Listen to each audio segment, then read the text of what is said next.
O dia em que o Egito parou. Imagine o silêncio após a última praga. O ar ainda cheira a fumaça. As casas egípcias estão de luto pela morte dos primogênitos. E no meio desse cenário, milhares de hebreus começam a partir de caravanas, crianças, animais, objetos improvisados em cima de carroças. É como se uma parte inteira da força de trabalho do Egito tivesse se levantado e ido embora de uma só vez.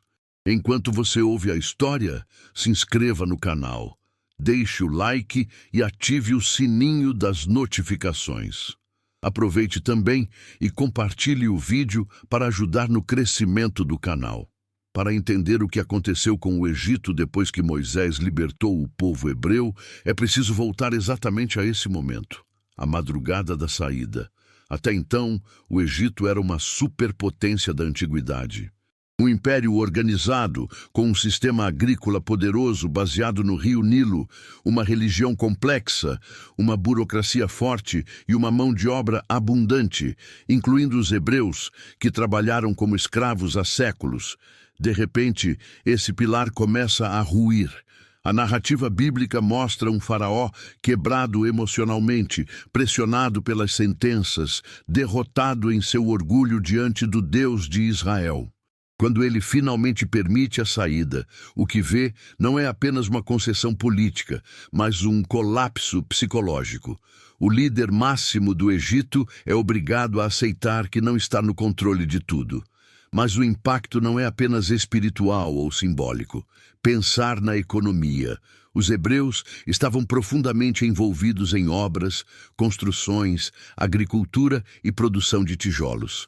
A perda dessa mão de obra fez, na prática, menos construções monumentais, menos campos sendo trabalhados, prazos estourando, supervisores sem quem supervisiona.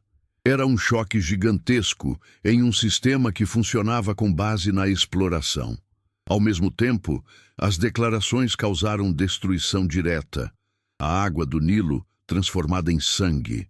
A invasão de rãs, piolhos, moscas, pragas atingem o gado. Granizo destruindo plantações. Trevas cobrindo a terra. E, por fim, a morte dos primogênitos, não só humanos, mas também dos animais. Agricultura, pecuária, saúde pública, segurança, moral nacional.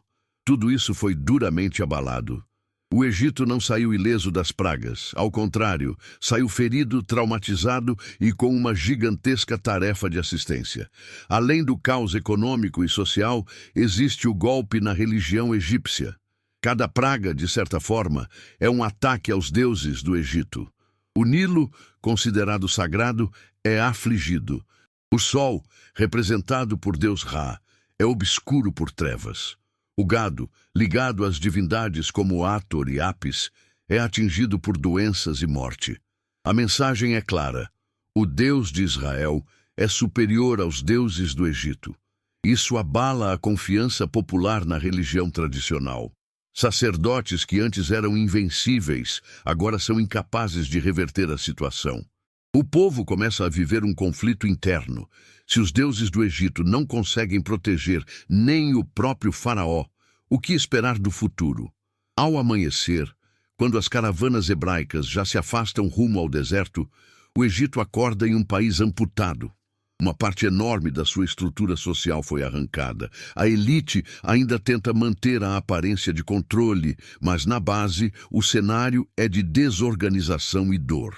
O que aconteceu com o Egito depois que Moisés libertou o povo hebreu começa exatamente nessa pergunta silenciosa que ecoa nas casas egípcias. E agora? Quem somos sem nossos escravos? Quem somos depois de enfrentar um Deus que não conseguiu vencer? Esse é o ponto de partida de uma longa fase de declínio, informações e redefinição de identidade que exploraremos nos próximos capítulos. O choque econômico e a crise de poder. Com o povo hebreu fora do Egito, a primeira grande consequência foi econômica. Durante anos, os hebreus foram sustentados à base de muitas obras. Eram usados em construções, agricultura, armazenamento de mantimentos e diversas tarefas pesadas. Quando essa massa de trabalhadores desaparece, os efeitos são imediatos. Os campos começam a colheita tardiamente. Construções de templos, cidades e monumentos perdem ritmo. Supervisores, capatazes e oficiais se veem sem função direta. Mas a crise não começou com a saída. Ela foi preparada pelas pragas. Quando o Nilo foi atingido, a pesca aconteceu. Quando o gado morreu, uma situação peculiar entrou em colapso. Quando o granizo destruiu colheitas, faltou alimento. Tudo isso fragilizou a economia em camadas. Agora, sem os hebreus, o custo para manter o padrão de grandeza do Egito sobe. O império precisa encontrar novas formas de suprir a demanda de trabalho, recrutando camponeses, escravizando outros povos, reorganizando tributos ou simplesmente conduzindo a escalada de suas ambições. Ao mesmo tempo, o poder político de Faraó sofre um abalo grave. Um rei divinizado, que se apresentava como representação dos deuses na terra, foi publicamente humilhado. Ele prometeu resistência, tentou negociar, suportou o coração e, mesmo assim, foi derrotado. O povo egípcio viu isso acontecer. Essa derrota não é apenas militar, é moral e religiosa. Faraó perde autoridade na mente de muita gente. Sua imagem não é mais a do soberano invencível, mas a de um governante que não conseguiu proteger o país de calamidades, que vem de um Deus estrangeiro. Isso gera uma tensão interna. Parte da elite tenta preservar a narrativa oficial. Tudo está sob controle, os deuses ainda nos favorecem. Mas na prática a população sente o peso das perdas e questiona as lideranças. Além disso, a morte dos primogênitos causa uma crise sucessória em várias casas e famílias importantes. Em algumas famílias nobres, os herdeiros morrem. Isso significa confusão na transmissão de bens, títulos e cargas. Em termos políticos, é como se tabuleiros inteiros fossem derrubados ao mesmo tempo. Embora os textos bíblicos não detalhem a economia egípcia após o êxodo, a lógica histórica aponta para um período de atraso difícil. Um império tão organizado não cai da noite para o dia, mas entra em um ciclo de desgaste. Há também um impacto diplomático. Os povos vizinhos observam o que aconteceu. Um império conhecido por sua força foi incapaz de conter a rebelião e fuga de um povo escravizado. Isso pode ter encorajado revoltas internacionais em regiões sob influência egípcia e aumentado a ousadia de inimigos externos. Enquanto isso, dentro das fronteiras, o discurso oficial precisa se reinventar. É provável que o Egito tenha tentado apagar, reinterpretar ou minimizar esses acontecimentos em seus registros, como muitas nações fizeram quando sofreram grandes derrotas. A memória das sentenças poderia se transformar em tabu, em assunto pouco comentado publicamente, embora ainda vivo no imaginário popular. Na base da sociedade, o sentimento poderia ser ambíguo, alívio por ver as instruções chegarem ao fim. Medo de que aquele Deus dos hebreus decidisse atacar de novo. É uma sensação de instabilidade, como se o chão sustentasse a grandeza do Egito, onde estava rachado. O Egito, naquele momento, continua sendo um grande nome no mapa da antiguidade. Mas internamente é um gigante ferido, tentando se reorganizar enquanto lida com uma marca profunda em sua história. O trauma da derrota e a queda no Mar Vermelho. Se a saída dos hebreus já foi um golpe, uma tentativa egípcia de recuperação terminou em desastre ainda maior. Depois de permitir a saída, Faraó se arrependeu. Seu corte percebe o tamanho do prejuízo e o orgulho ferido exige uma ocorrência. Então, o Egito mobilizou seu exército para perseguir o povo hebreu. Carruagens, soldados treinados, armas, cavalos. Era uma máquina de guerra de uma superpotência indo atrás de um povo recém-liberto, ainda desorganizado, com mulheres, crianças e idosos. A cena que a Bíblia descreve no Mar Vermelho é uma virada dramática. Moisés estende o cajado, as águas se abrem, O povo atravessa a pé enxuto. Quando o exército tenta seguir, as águas se fecham e engolem soldados e carruagens. Do ponto de vista do Egito, isso é uma catástrofe militar. Perder um exército inteiro em uma única campanha significa enfraquecimento imediato da defesa do país. Guardas de fronteira, tropas de elite e confiança na tecnologia das viagens, tudo isso é abalado. Imagina uma notícia chegando de volta a Tebas, Mênfis ou outras cidades importantes. Famílias receberam relatos de que seus filhos, irmãos e maridos foram engolidos pelo mar enquanto perseguiam os hebreus. O luto que começou com a morte dos primogênitos é reacendido pela perda de guerreiros. O trauma é psicológico e simbólico. Na mentalidade antiga, as batalhas não eram apenas confrontos financeiros, eram embates entre deuses. Se o exército do Egito foi destruído enquanto o Deus dos hebreus protegia o seu povo, a conclusão espiritual é definitiva. Os deuses do Egito perderam mais uma vez. Isso aprofunda a crise religiosa interna. Os sacerdotes precisam explicar o inexplicável. Os rituais são intensificados, oferecidos multiplicados, tentando apaziguar as tarefas que parecem silenciosas. A sensação de abandono espiritual pode atingir até uma elite. Politicamente, Faraó fica mais fragilizado ainda. Dependendo de qual faraó histórico ou tradicionalmente se associa ao Êxodo, sua imagem pode ter sido corroída ao ponto de ser reescrita, apagada ou renovada em registros oficiais. Grandes derrotas foram muitas vezes escondidas ou reinterpretadas na iconografia egípcia. O povo, por sua vez, vive um misto de medo e resignação, medo de novas catástrofes. Resignação diante da percepção de que, contra aquele Deus, nada poderia ser feito.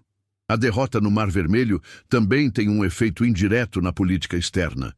Povos vizinhos, ao ouvirem que o Egito perdeu seu exército em uma única campanha, podem ter visto isso como uma oportunidade de se libertarem da influência egípcia, de deixar de pagar tributos ou até de avançar contra fronteiras menos protegidas.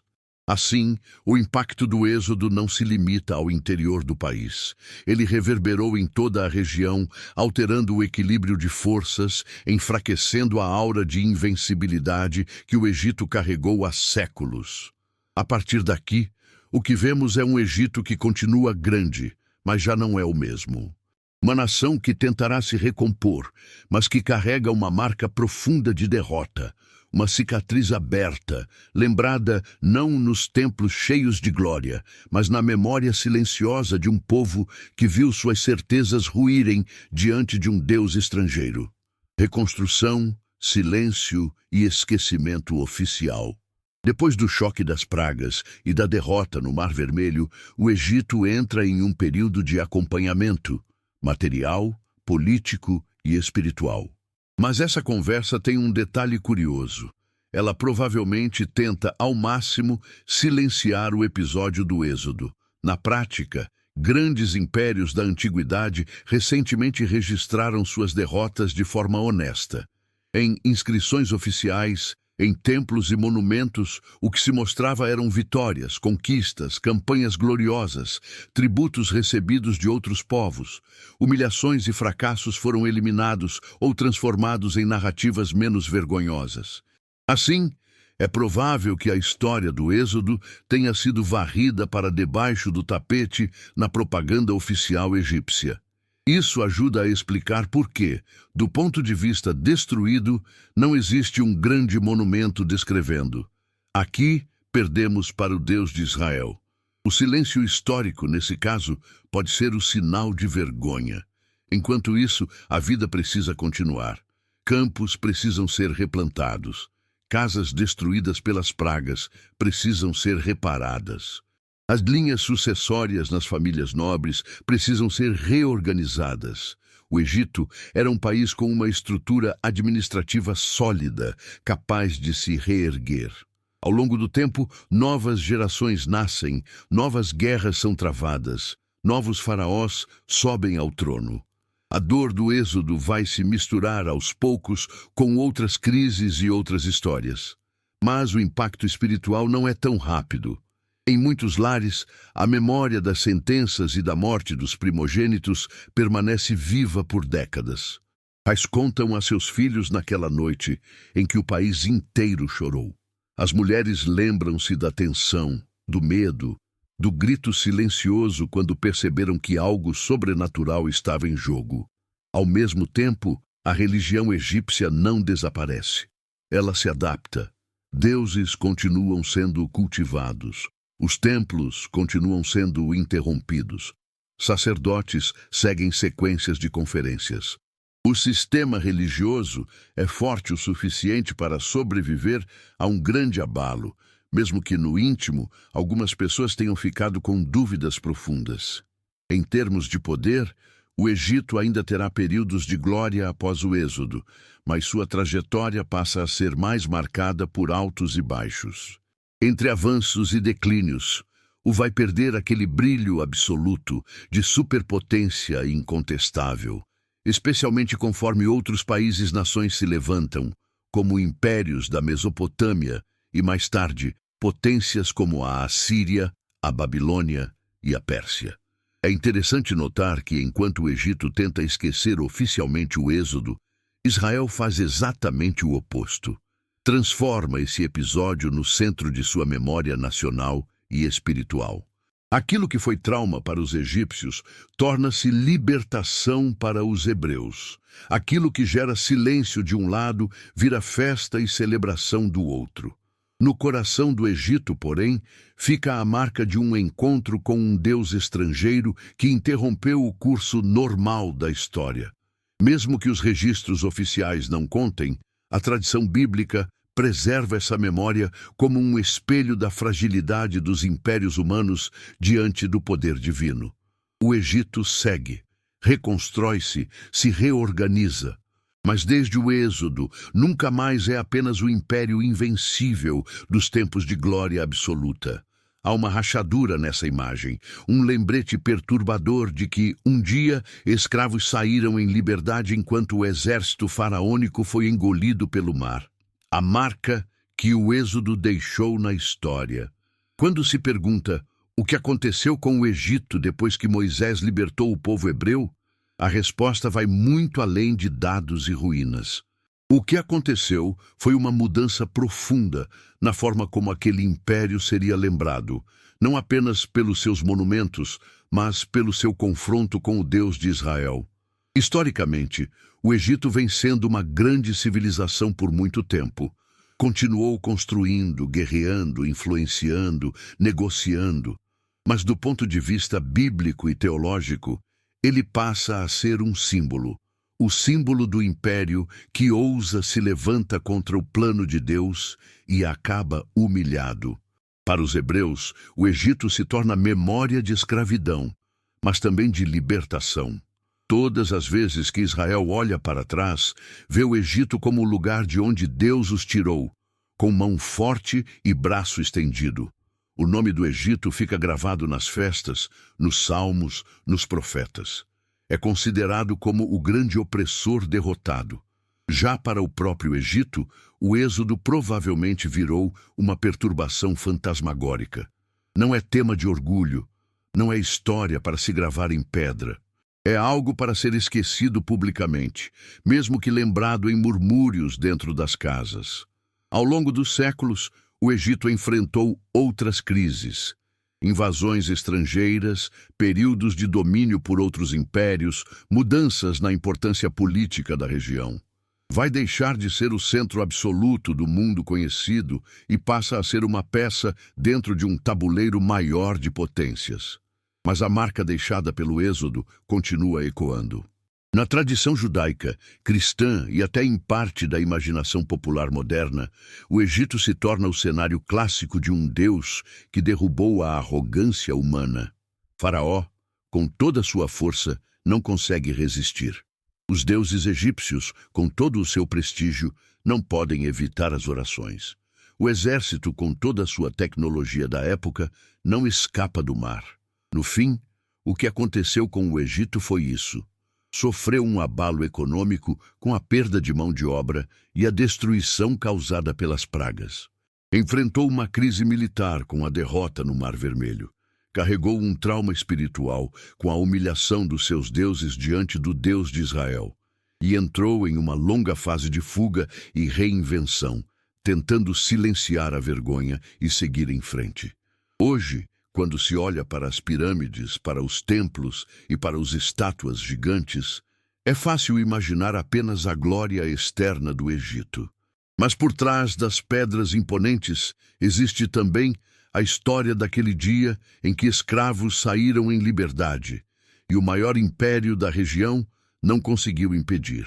O êxodo não destruiu o Egito de imediato, não apagou sua cultura nem suas realizações, mas revelou uma verdade que atravessa os séculos.